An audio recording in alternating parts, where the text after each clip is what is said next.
नमस्कार. अडीचच्या बातमीपत्रात मी प्रिया पाडळीकर आपलं स्वागत करते. सुरुवातीला एक नजर ठळक बातम्यांवर. राज्य विधिमंडळाच्या अर्थसंकल्पीय अधिवेशनाला राज्यपालांच्या अभिभाषणानं आजपासून सुरुवात. समाजातल्या सर्व स्तरातल्या जनतेच्या कल्याणासाठी आणि विकासासाठी काम करणं हेच शासनाचं ध्येय, राज्यपाल. देशाची सुरक्षितता, एकता आणि अखंडतेबाबत कोणतीही तडजोड केली जाणार नाही, पंतप्रधान नरेंद्र मोदी. हुरियत कॉन्फरन्सचा कट्टरवादी मसरत आलमच्या सुटकेचे संसदेच्या दोन्ही सभागृहात तीव्र पडसाद. आणि जम्मू काश्मीर आणि हिमाचल प्रदेशमध्ये हिमवृष्टीमुळे जनजीवन विस्कळीत, राजधानी दिल्लीसह उत्तर भारतात पाऊस. नमस्कार आणि आता बातम्या विस्तारानं.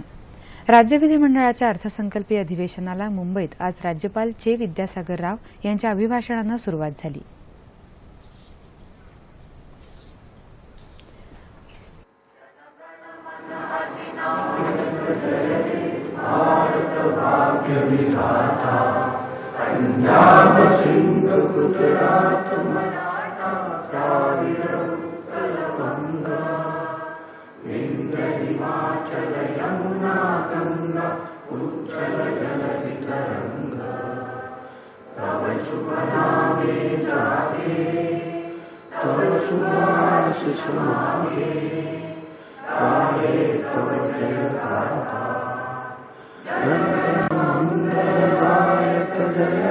भारत भाग्य विधाता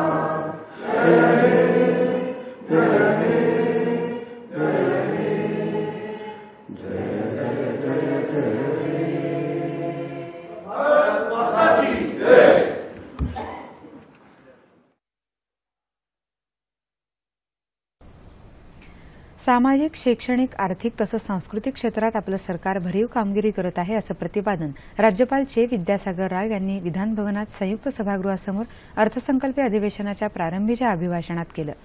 राज्यातल्या शेतकऱ्यांना सक्षम करण्यासाठी सरकार सिंचन व्यवस्थेच्या सुधारणेकडे लक्ष देणार असून जलयुक्त शिवार अभियान तसंच जलस्वराज्य कार्यक्रमातून हे साध्य होईल असं त्यांनी स्पष्ट केलं. दुष्काळ तसंच अवकाळी पावसाच्या नुकसान भरपाईपोटी शासनानं मदत जाहीर केली आहे. यापुढेही सरकार नुकसानग्रस्त शेतकऱ्यांच्या पाठीशी उभं राहील असं राज्यपाल म्हणाले. साखर उद्योगांसमोरच्या अडचणी सोडवण्यासाठी सरकार प्रयत्नशील आहे. आरोग्य, शिक्षण क्षेत्रातल्या राज्य सरकारच्या कामगिरीबाबतही त्यांनी समाधान व्यक्त केलं. दावोसमध्ये जागतिक आर्थिक परिषदेत मुख्यमंत्र्यांचा सहभाग झाल्यापासून उद्योजक महाराष्ट्राला गुंतवणुकीसाठी पसंती देत आहेत असं राज्यपालांनी नमूद केलं. नवीन माहिती तंत्रज्ञान धोरण लवकरच आखण्यात येईल असं तसंच राज्यात कौशल्य विकासाच्या कार्यक्रमातून शासन रोजगार निर्मिती करणार असं राज्यपालांनी सांगितलं. महाराष्ट्र कर्नाटक सीमा भागातील मराठी भाषकांच्या पाठीशी सरकार भक्कमपणे उभं असल्याचं सांगत त्यांनी सीमावासियांना आश्वस्त केलं. राज्यपालांच्या भाषणादरम्यान विरोधी पक्षांच्या सदस्यांनी तीव्र घोषणा दिल्या. शेतकऱ्यांना मदत, कॉम्रेड गोविंद पानसरे यांची हत्या करण्याचा तपास, मुस्लिम आरक्षण या मुद्द्यावरून नाराजीच्या घोषणा विरोधकांनी दिल्या असं आमच्या प्रतिनिधी सरस्वती कुवळेकर यांनी कळवलं आहे. राज्यपालांच्या अभिभाषणानंतर दोन्ही सदनांच्या कामकाजाला वंदे मातरमनं सुरुवात झाली.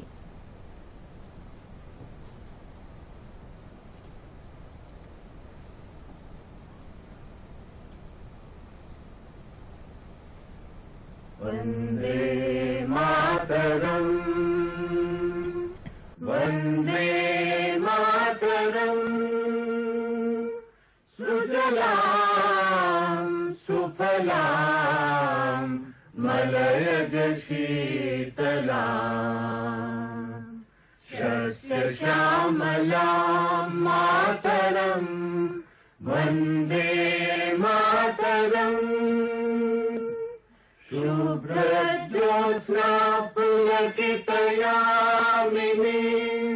फुल्लकुसुमित द्रुमदल शोभिनीं सुहासिनीं सुमधुर भाषिणीं सुखदां वरदां मातरं वन्दे मातरं वन्दे मातरम्.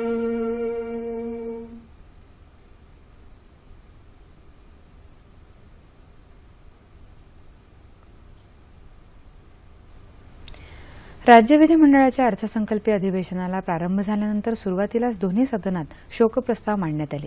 माजी उपमुख्यमंत्री आणि गृहमंत्री आर पाटील तसंच कॉम्रेड गोविंद पानसरे यांच्या निधनाबद्दल दोन्ही सदनात शोकप्रस्ताव मांडला. विधानसभेत हा प्रस्ताव मुख्यमंत्री देवेंद्र फडणवीस तर विधान परिषदेत हा प्रस्ताव सभागृह नेते एकनाथ खडसे यांनी मांडला. ध्येयवेडं, प्रामाणिक, संवेदनशील नेतृत्व, संसदपटू आणि सच्चा माणूस राज्यानं गमावला आहे असं मुख्यमंत्री आर पाटील यांच्याविषयी शोकभावना व्यक्त करताना म्हणाले. तर कामगार श्रमिकांचे प्रतिनिधित्व करणारा पुरोगामी नेता राज्यानं गमावला असून कॉम्रेड गोविंद पानसरे यांची हत्या दुर्दैवी असल्याचं मुख्यमंत्र्यांनी सांगितलं. विरोधी पक्षनेते राधाकृष्ण विखे पाटील यांनीही विधानसभेत आर पाटील यांच्या बाबतीत शोकसंवेदना व्यक्त करून पानसरे यांच्या निधनानं शोषित आणि कष्टकऱ्यांचा आधार गेला अशा भावना व्यक्त केल्या. राष्ट्रवादी काँग्रेसच्या वतीनं गटनेते जयंत पाटील आणि विधिमंडळ नेते अजित पवार यांनी आपल्या भावना व्यक्त केल्या. निर्मळ मनाचा आणि सातत्यानं सर्वसामान्यांचा विचार करणारा नेता हरपला अशी भावना अजित पवार यांनी विधानसभेत व्यक्त केली असं आमचे प्रतिनिधी मिलिंद लिमये यांनी कळवलं आहे. माजी मंत्री प्रकाश सावंत, माजी मंत्री रमेश वळवी, भागुजीराव शंकरराव गाडे पाटील आदी सदस्यांच्या निधनाचा शोकप्रस्ताव सदनात मांडला. विधान परिषदेत परशुराम चव्हाण यांच्या निधनाबद्दलचा शोकप्रस्ताव मांडला. राज्य विधिमंडळाच्या अर्थसंकल्पीय अधिवेशनाच्या आजच्या पहिल्या दिवशी काँग्रेस आणि राष्ट्रवादी काँग्रेसनं विधानभवनाच्या प्रांगणात घोषणाबाजी केली. अभिभाषणासाठी राज्यपाल विधानमंडळाच्या प्रांगणात आले असताना राज्यपालांच्या गाडीला घेराव घालून यावेळी घोषणा देण्यात आल्या. आम्ही सारे पानसरे, शेतकऱ्यांना मदत मिळाली पाहिजे यासारख्या घोषणा यावेळी देण्यात आल्या.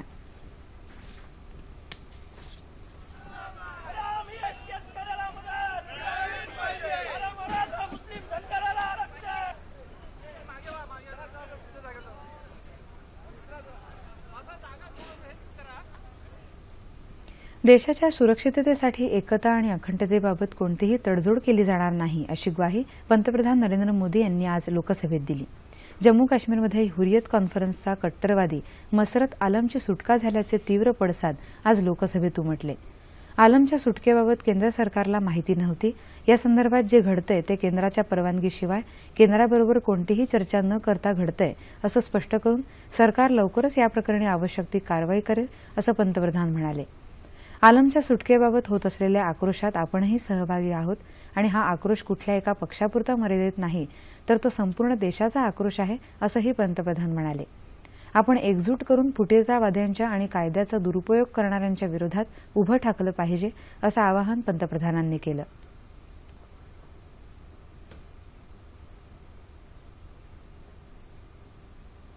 कृपा करके हमें देशभक्ति मत सिखाएं और वो लोग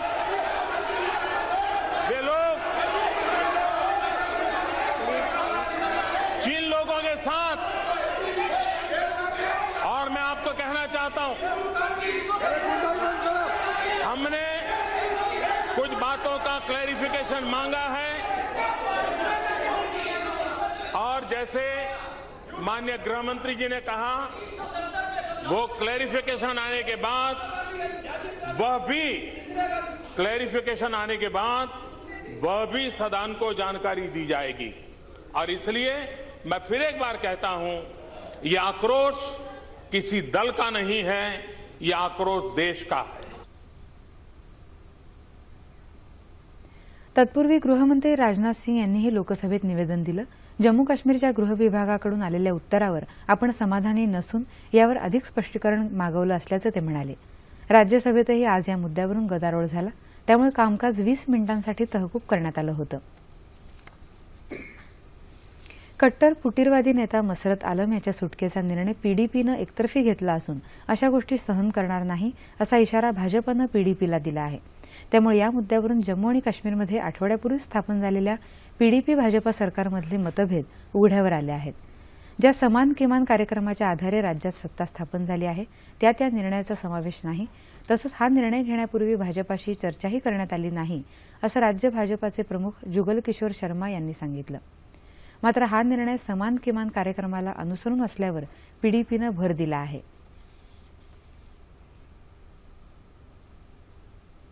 नवी दिल्लीतील अमर जवान ज्योत इथं राष्ट्रपती प्रणव मुखर्जी यांनी पहिल्या महायुद्धात शहीद झालेल्या भारतीय जवानांना श्रद्धांजली अर्पण केली. यावेळी संरक्षण मंत्री मनोहर पर्रिकर, विविध देशांचे उच्चायुक्त, राजदूत यांच्यासह अनेक मान्यवर उपस्थित होते. पहिल्या महायुद्धाला 100 वर्ष पूर्ण झाली. पहिल्या महायुद्धात भारतीय सैनिक ब्रिटिशांच्या बाजूने युद्धात उतरले होते. या युद्धात सुमारे 70,000 भारतीय सैनिक शहीद झाले होते.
ठीक है,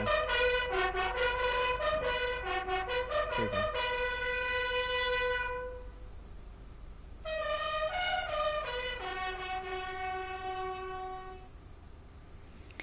केंद्र सरकारनं आणखी 2 कोळसा खाणीचा लिलाव करून 5,164 कोटींचं उत्पन्न मिळवलं आहे. अंबुजा सिमेंट आणि जेपी सिमेंट यांना या खाणी देण्यात आल्या आहेत. आतापर्यंत कोळसा खाणीच्या लिलावातून सरकारनं 1,57,000 कोटी रुपये मिळवले आहेत. लिलावाच्या तिसऱ्या दिवशी सरकारनं हिंदाल्को इंडस्ट्रीज, जिंदाल पॉवर आणि इंद्रजित पॉवर यांना 3 खाणींचा लिलाव करून 12,551 कोटी रुपये मिळवले. आता होणाऱ्या लिलावातून अजून 2 खाणींचा समावेश आहे, तर दुसऱ्या टप्प्यात एकूण 15 खाणींचा लिलाव होणार आहे.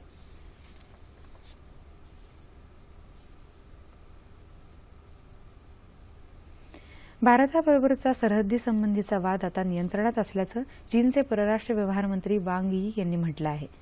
पेइचिंग इथं नॅशनल पीपल्स काँग्रेसच्या निमित्तानं आयोजित वार्षिक पत्रकार परिषदेत ते बोलत होते.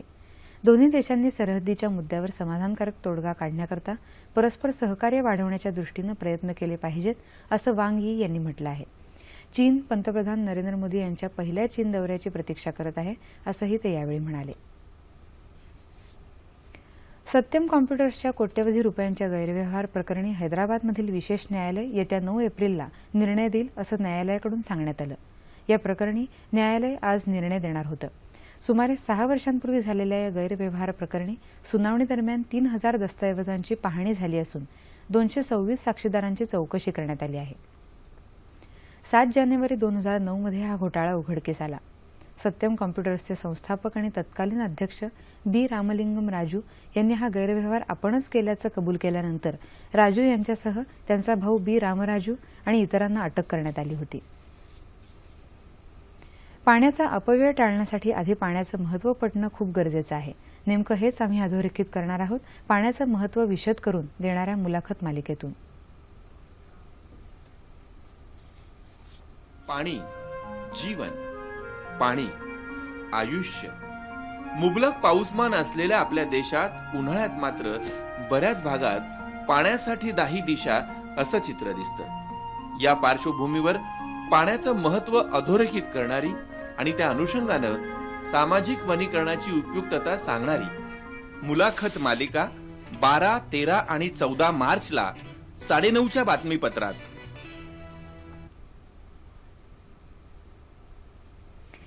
ज्या देशांनी विकास प्रक्रिया आणि मनुष्यबळ यामध्ये नारीशक्तीचं सहकार्य घेतलं ते सर्वच देश विकसित झाले.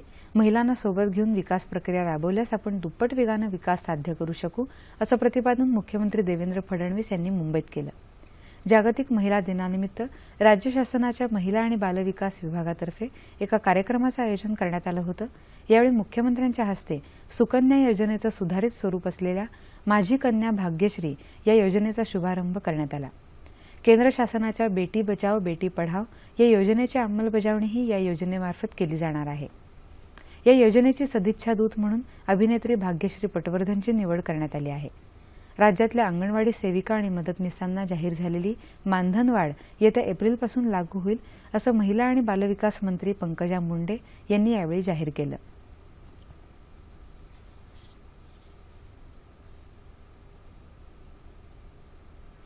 मनमाड इंदोर रेल्वे मार्ग 3 वर्षात पूर्ण होणार असल्याचं आश्वासन रेल्वे मंत्री सुरेश प्रभू यांनी आपल्याला दिलं असल्याचं खासदार डॉ. सुभाष भामरे यांनी सांगितलं. या रेल्वे मार्गाबाबत माहिती देण्यासाठी धुळे येथे घेतलेल्या पत्रकार परिषदेत ते बोलत होते. या रेल्वे मार्गासाठी आपण सातत्यानं पाठपुरावा करत आहोत असं भामरे म्हणाले.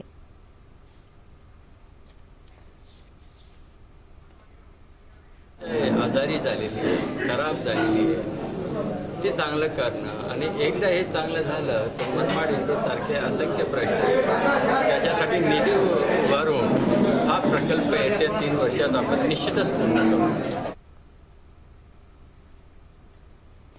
कॉम्रेड गोविंद पानसरे यांच्या हत्येच्या निषेधार्थ आज कोल्हापूरमध्ये युवक काँग्रेसतर्फे मूक मोर्चा काढण्यात आला.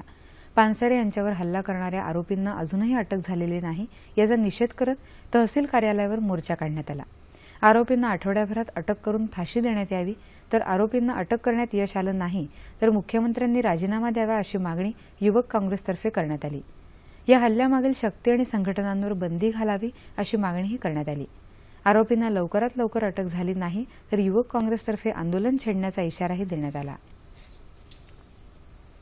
ग्रीन झोन म्हणून मिळालेली मान्यता, शांत प्रदूषणरहित वातावरण यामुळे कर्जत तालुक्यात फार्म हाऊस संस्कृती उदयात येत आहे.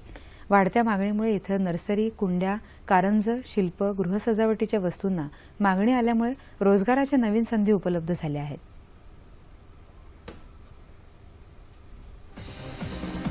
आजकाल धकाधकीच्या जीवनात 4 क्षण विरंगुळा मिळावा म्हणून मुंबई पुण्याचे पर्यटक कर्जत तालुक्याला पसंत करतात. वीकेंडची मजा अनुभवण्यासाठी माथेरान, अलिबाग, मुरुडला पर्याय आणि दळणवळणाच्या सोयीने युक्त असं बहरते पर्यटनाचे क्षेत्र म्हणून कर्जत तालुका ओळखला जाऊ लागला. या भागातच फार्म हाऊस बांधण्याची संकल्पनाही जोर धरू लागली आहे. निसर्गाच्या जवळ जाणारे, सर्व सोयींनी युक्त अशी जवळजवळ 2000हून अधिक फार्म हाऊसेस या भागात असून 750 नोंदणीधारक सदस्य असलेली फार्म हाऊस ओनर्स क्लब ही संस्थाही कार्यरत आहे. या फार्म हाऊसची गरज ओळखून अनेक जणांनी नर्सरी व्यवसायाला सुरुवात केली आहे. अनेक प्रकारची शोभिवंत झाडे, विविध जातींचे गुलाब, कर्दळी, डेलिया, पाम, बोन्साय प्रकारची झाडे, आंबा, चिकू, काजू, पेरू अशी फळझाडंही विक्रीस ठेवण्यात येत आहेत. कारंजे, शोभिवंत झाडे लावण्यासाठी कुंड्या, बागकामासाठी लागणारे बांधकाम साहित्य यामुळे रोजगाराच्या अनेक संधी मात्र उपलब्ध झाल्या आहेत.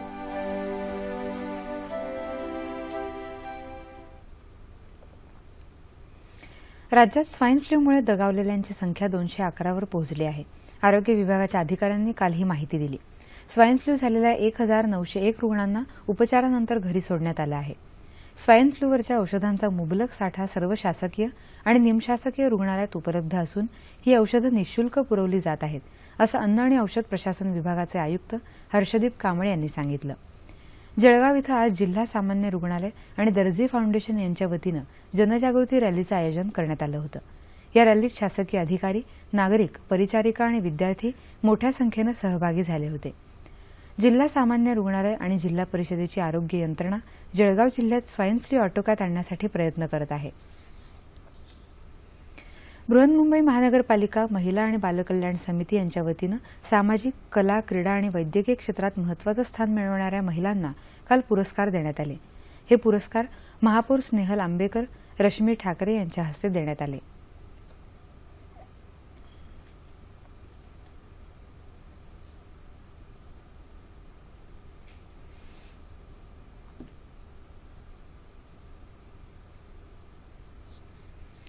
जागतिक महिला दिनानिमित्त जळगावमध्ये जिल्हा महिला असोसिएशनच्या वतीनं भारतीय दंडविधानातील कलम 498 अ चा दुरुपयोग होत आहे का या विषयावर परिसंवाद आयोजित करण्यात आला होता.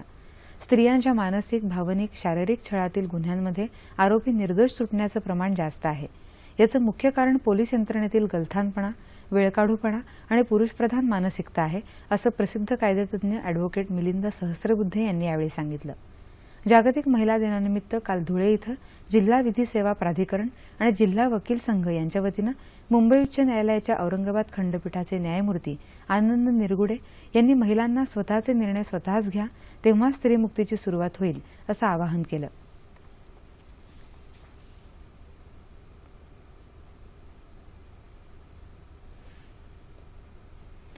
जागतिक महिला दिनानिमित्त महिलांचे हक्क, अधिकार आणि सशक्तीकरण याविषयी जाणीव निर्माण करणारा स्वयंसिद्धा हा विशेष कार्यक्रम काल मुंबई दूरदर्शन इथे झाला. या कार्यक्रमाला प्रमुख पाहुणे म्हणून ज्येष्ठ अभिनेते विक्रम गोखले, आमिर खान तसंच पोलीस अधिकारी मीरा बोरवणकर, युनिसेफच्या महाराष्ट्र प्रमुख स्वाती महापात्रा, भारतीय जनता पार्टीच्या प्रवक्त्या शायना एनसी यांच्यासह विविध क्षेत्रात उल्लेखनीय कार्य करणाऱ्या महिला उपस्थित होत्या. बेटी बचाओ बेटी पढाओ अभियान तसंच स्त्रियांची सुरक्षितता आणि अधिकार याविषयी प्रमुख पाहुण्यांनी आपली मतं मांडली.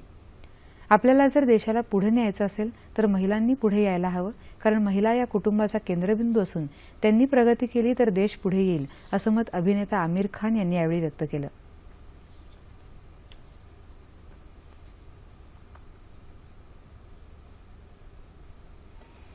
ठाणे जिल्ह्यातल्या भिवंडी इथे काल शिवजयंती मोठ्या उत्साहात साजरी करण्यात आली. शिवसेनेच्या वतीने यावेळी भिवंडी शहरातून मिरवणूक काढण्यात आली होती. शिवसेनेचे उपनेते अनंत तरे यावेळी उपस्थित होते. शिवाजी चौकातील शिवाजी महाराजांच्या अश्वारूढ पुतळ्याला तरे यांनी यावेळी पुष्पहार अर्पण केला.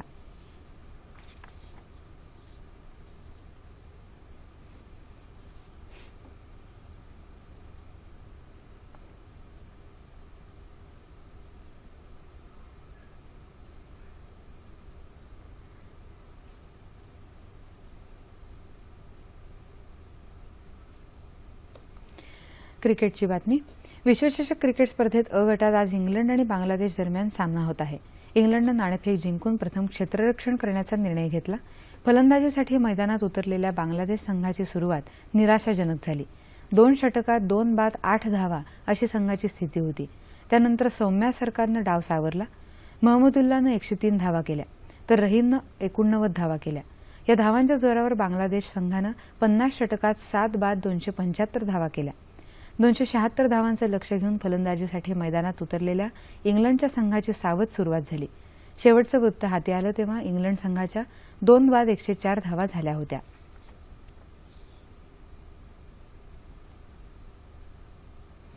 उत्तर भारतातील डोंगराळ भागात झालेल्या बर्फवृष्टीमुळे तेथील तापमानात घट झाली आहे. जम्मू काश्मीरची राजधानी श्रीनगरसह काश्मीर खोऱ्यातील अनेक भागात काल बर्फवृष्टी झाली. त्यामुळे पारा 9 अंशावरून 3 अंश 4 सेल्सिअसपर्यंत खाली आला. या बर्फवृष्टीमुळे काही भागात भूस्खलनाच्या घटना घडल्यानं श्रीनगर जम्मू राष्ट्रीय महामार्ग काल वाहतुकीसाठी बंद ठेवण्यात आला होता. त्यामुळे तिथे वाहनांच्या रांगा लागल्या आहेत. बर्फवृष्टी आणि पावसाळ्यामुळे इथलं जनजीवन विस्कळीत झालं आहे. काही भागात वीज पुरवठा आणि दूरसंवाद यंत्रणेलाही त्याचा फटका बसला आहे. राजधानी दिल्लीतही काल पाऊस झाला.